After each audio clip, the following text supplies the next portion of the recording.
Hello everyone. Man, I look like crap today. Oh well.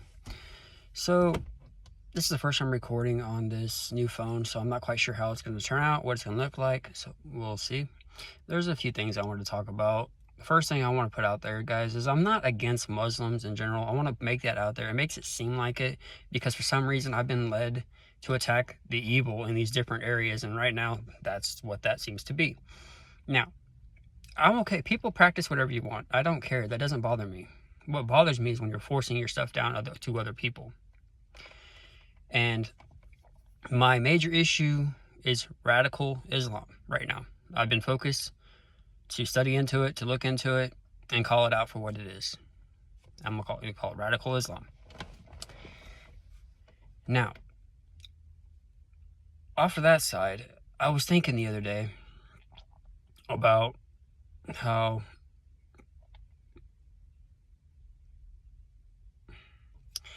I can't remember the thought I had, but I was thinking maybe it'll come back to me eventually. But the other day, how I was talking about how it talks about the Bible talks about tests and putting through trials and this and that and all this other stuff. What if in reality, until you awaken, which I know this by experience, whether you know, whether you don't know, you're being led on like a little puppet on a string by these supernatural powers that are trying to program your subconscious mind to being whatever they've called you to be, and they want you to be in places that are going to cause emotional distress or turmoil or whatever you want to call it, because like the Gnostic Gospels say, these beings feed off of this energy. So, you ever wonder why, let's say, people, women, women are always complaining a lot how they're being attracted to these bad, like let's say bad guys, for example, they're always end up causing issues. Maybe you don't truly know what you truly want until you awaken, because you're being led by these outside forces. People can call me crazy, whatever. I don't care anymore. A lot of ancients talk about this stuff. So, I mean, apparently we're all crazy then if that's the case. No, I think it's just the fact that we've diluted it so much to the point that it's crazy. It's insane. But I was wondering why. It seems like you're always led down bad paths, and then say when you start getting closer to God by whichever way you choose, then you start being led to making better choices.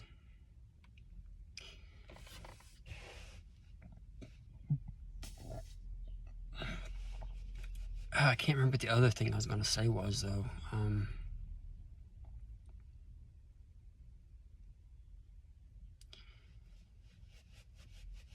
Let me pause this for a minute. It's kind of another thing I want to talk about. For there being supposedly one true path, it doesn't make sense to me that everybody across the entire world and countries are having different spiritual experiences as they awaken through vision. Why is it being allowed to be so confusing to this point to have so many different versions of how things work?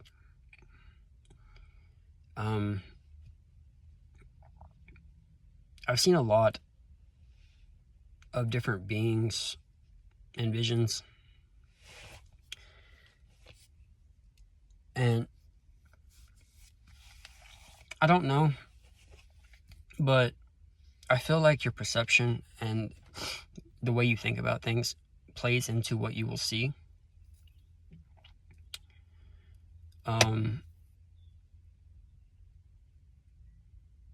And that would make sense on how people were seeing certain things all across different things across the world, basically on their cultural bring up.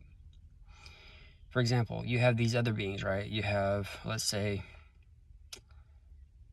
Mitras, Vishnu, I don't remember the elephant's name, but Brahma, all these other beings that people claim to see. But what's interesting, though, is when a Christian has a near-death experience or a vision, they don't see them.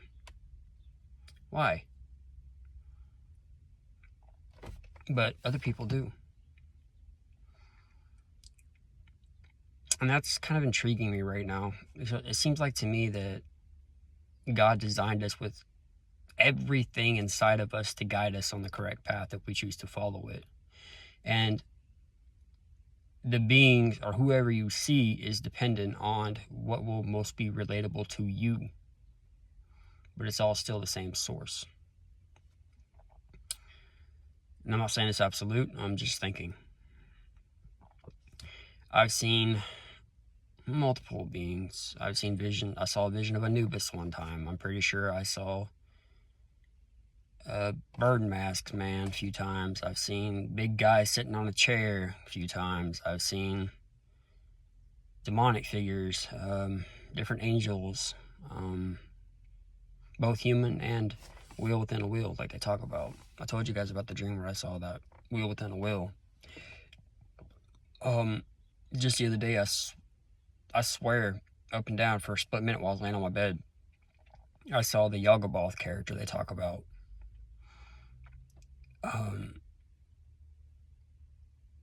How it had like a snake tail and like a lion head.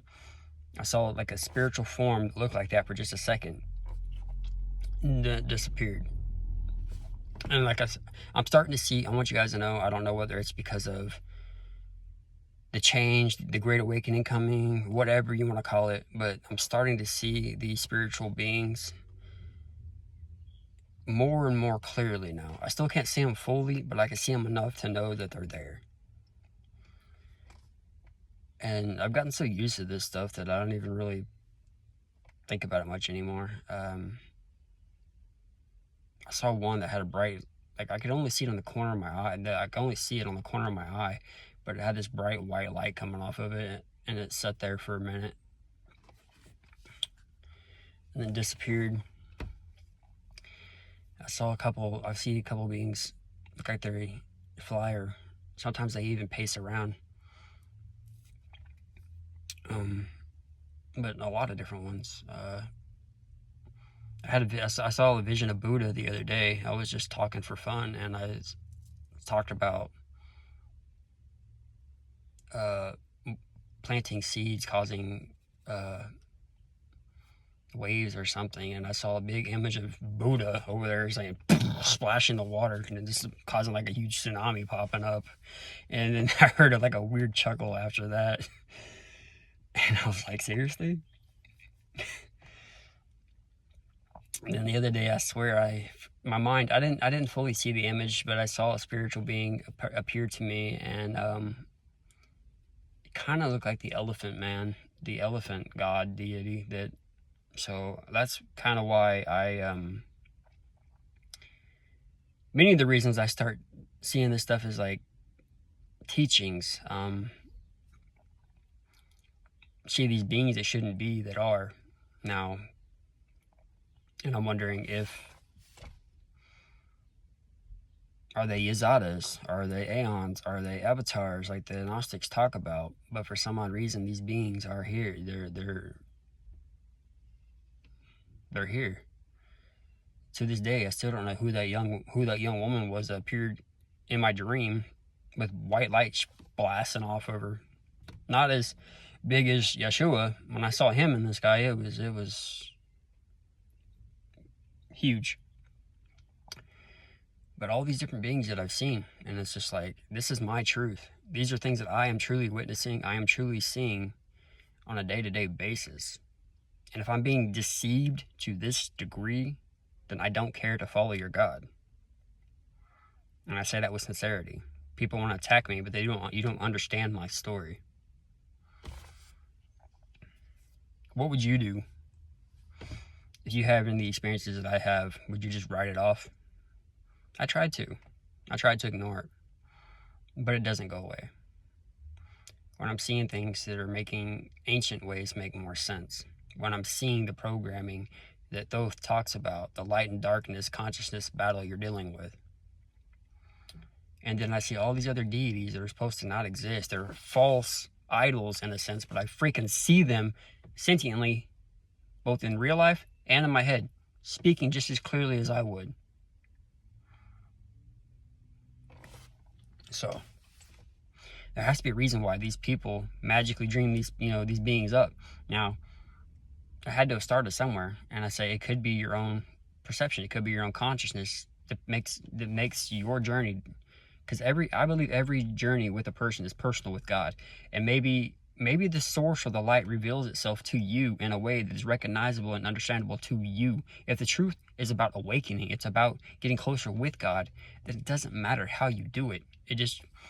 Maybe it's God walking with you as the Elephant Man, because I say some people will be more willing to follow certain beings than they are to follow another. That's been proven through history. They culturally adapt to them. And I did find something else interesting the other day. Although Mithras goes way back to Zoroastrian times, that name is ancient and old. The Zoroastrians actually were the first ones, I believe, to actually,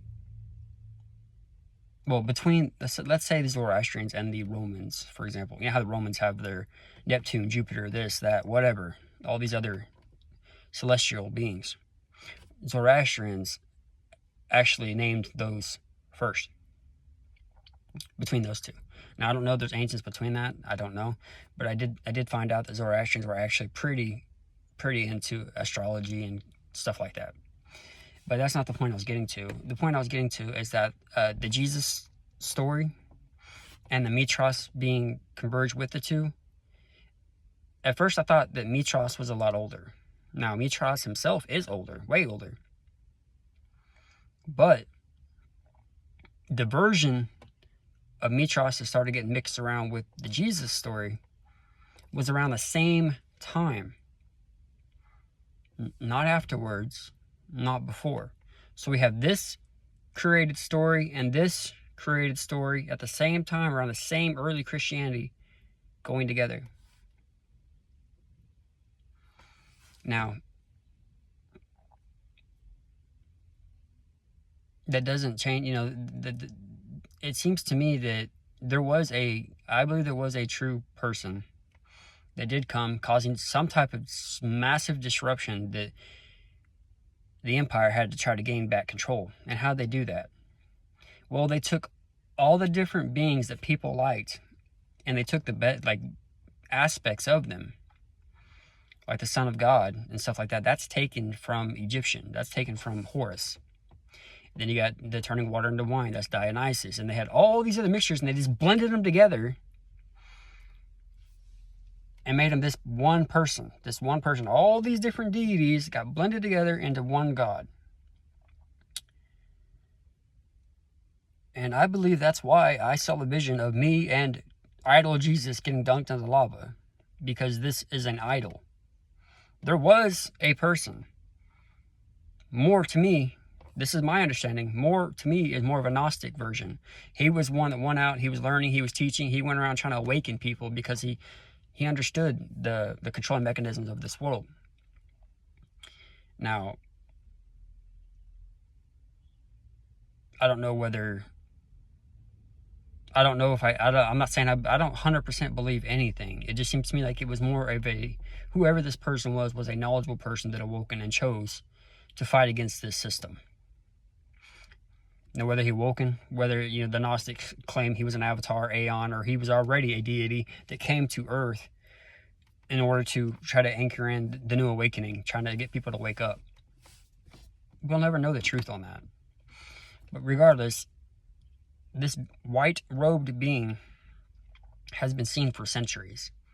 Mithras is known as a white-robed being. Vishnu is a white-robed being.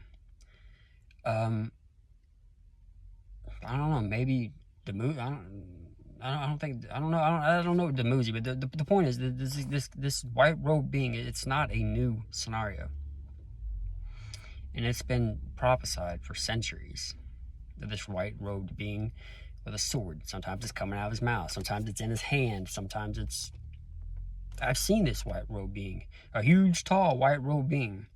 My mind was trying to tell me what it was. Now you see how I told you how your perception. And this, you see something, it doesn't tell you what it is. You assume what it is because of what you believe. But he never told me. The being himself speaking never told me that. He just said, focus on me, not on that. This same being was the one during my awakening that was beaming me in my forehead over and over and over again. Now, was he trying to check my spiritual sensitivities? Was he trying to help unlock my third eye, whatever you want to call it? I don't know. Was it some other being trying to? I don't know. Because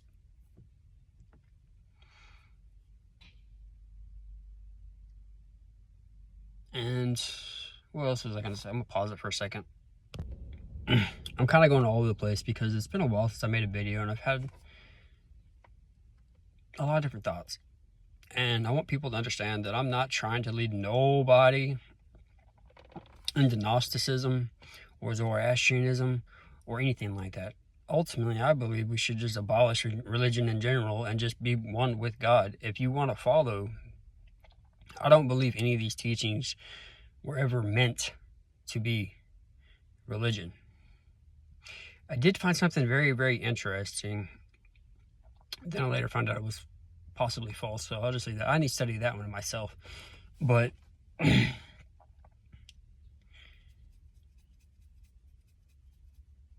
was the thought I just had?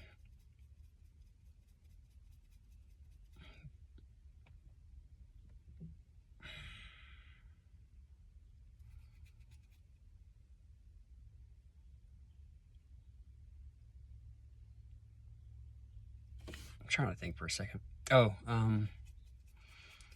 It was, to me personally, it's just about understanding that these are all ancient teachings.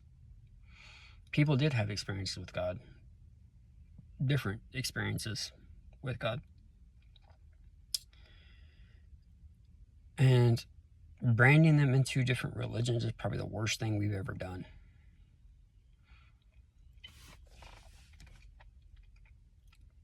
I don't believe the Bible is the one true way. I believe it was teachings that were adapted over centuries. That's why we have old pagan stories in the Bible. You can fight against it all you want, but most of those stories from the Bible are from ancient Sumerian. That's the original origins of those stories.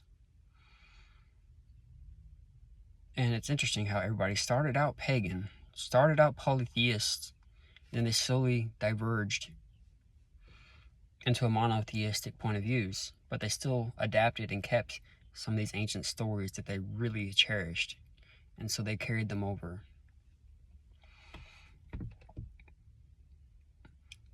And I believe they're all spiritual experiences.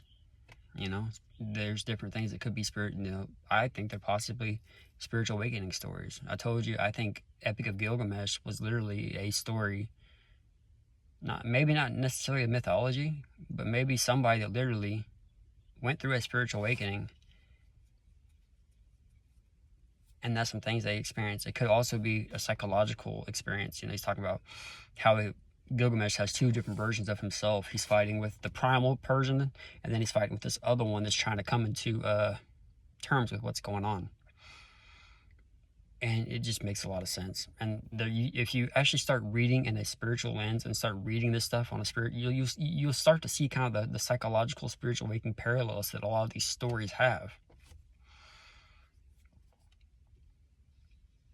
And then people are mad about it. That's fine. I understand. It's hard to come to terms that your story, which you believe to be true your entire life, may not be the absolute truth. All these different parallels, especially in the Jesus story, how I can't follow Rome no more because I can see what happened.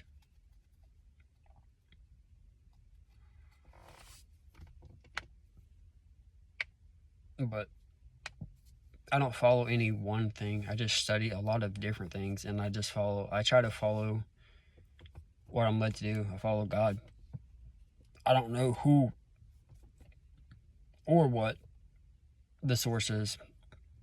I think there's a possibility this Yeshua character or this different white robe being that's been called for centuries, different names, different titles even, It's just emanation of the source that comes to give revelation when needed.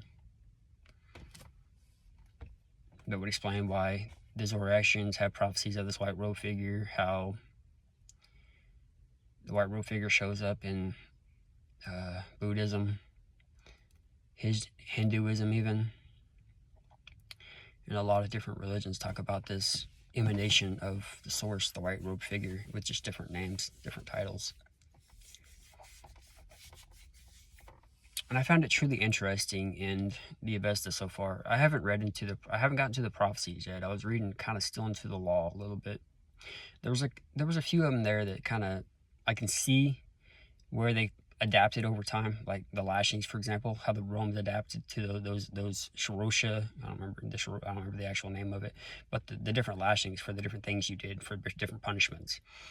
I saw about the trading the animals for different things. You know how I saw parallels. How Zoroaster and Yima were both shepherds. It seems like shepherds seem to always be playing a part in this ever since the ancient times.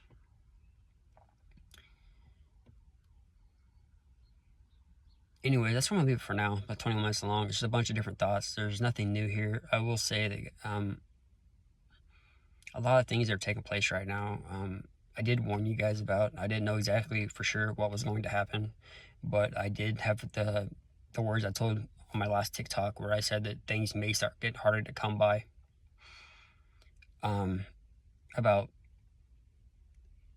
my testimony literally talks about these robots starting to become smarter and trying to take over whatever they are. I had no clue the AI was going to blow up to this extreme. How these beings in my testimony were pretending, saying they were gods, but they sounded robotic. They acted robotic. It was weird. And now you have AI over here enhancing to the point to where it's basically taking over the world. And I had no clue about that at the time. I didn't understand it. A lot of my stuff in my testimony is slowly starting to make more and more sense to me. But I'll leave it at that. I told you guys, supplies are gonna start getting harder to come by. I didn't know that possibly meant a government shutdown. I wasn't told what it actually meant. I was just giving that thought to say that at that time. The word I was actually given that one day where I literally was like, I had to come, this is a very short message, but I was told to write this down and don't forget it and write it down. And I talked about on one of my, I think I did on my reel and a TikTok video, but I think maybe YouTube as well. But it was just a short where I said the Middle East is at the doorstep to at the door to the USA. I had no clue what that meant. And now you look now, and radical Islam is trying to invade the USA. So, there's something to this, guys. There's not a reason why I'm being led to attack radical Islam the way that I am. Maybe I don't know why, but time will tell, I guess. But I want to reiterate once again, over and over again, I'm not against Muslims in general. It's just the radical ideologies that come with them. I don't even agree with Christians over there spreading their rhetoric, trying to force people into Christianity, trying to force Christian views on people. I don't believe in that either. I believe people need to find their own path. Forcing things onto people doesn't help the situation. It makes it worse. People need to have the freedom of choice to choose what they want. That's why I'm not a Gnostic. I'm not a Zoroastrian. I'm not a Christian. I just follow God. If I had to say, I would say kind of like I guess you would say a spiritual Christian, but I don't want to label myself anything. It's like, because I see truths and a lot of different things.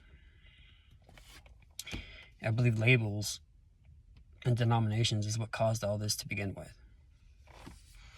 So, people that think I'm trying to bring back the dead, the Gnosticism, and this and that. No, I just want you guys to see the ancient truths that were here before controlled structure took over.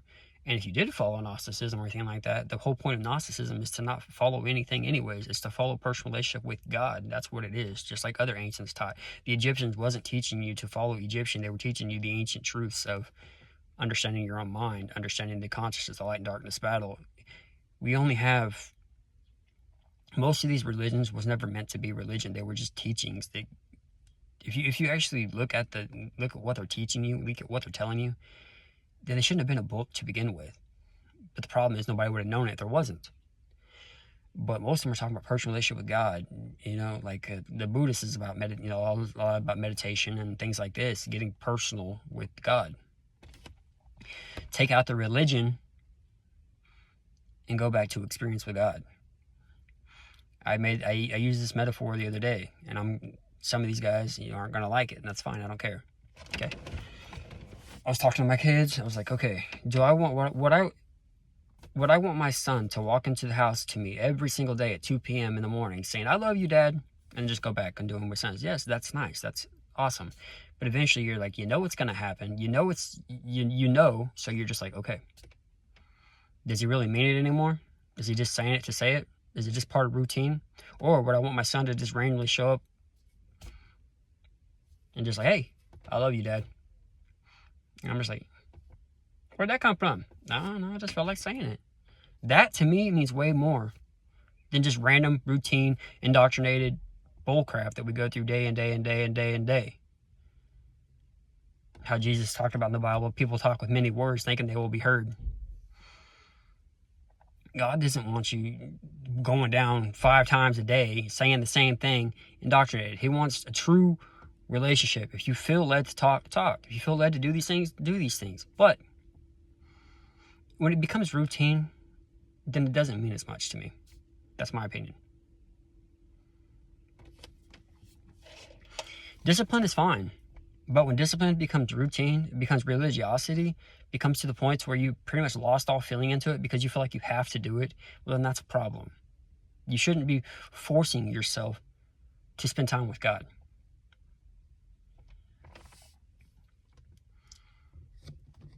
He's with you all the time anyways, in your daily lives, whatever you choose to do. Now, I'm not saying prayer is bad. I'm not saying that stuff. I'm just saying be careful in routine, because through routine comes stagnation. Try to keep it original.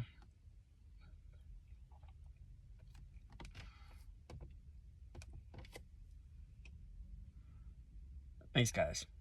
Bye. God bless.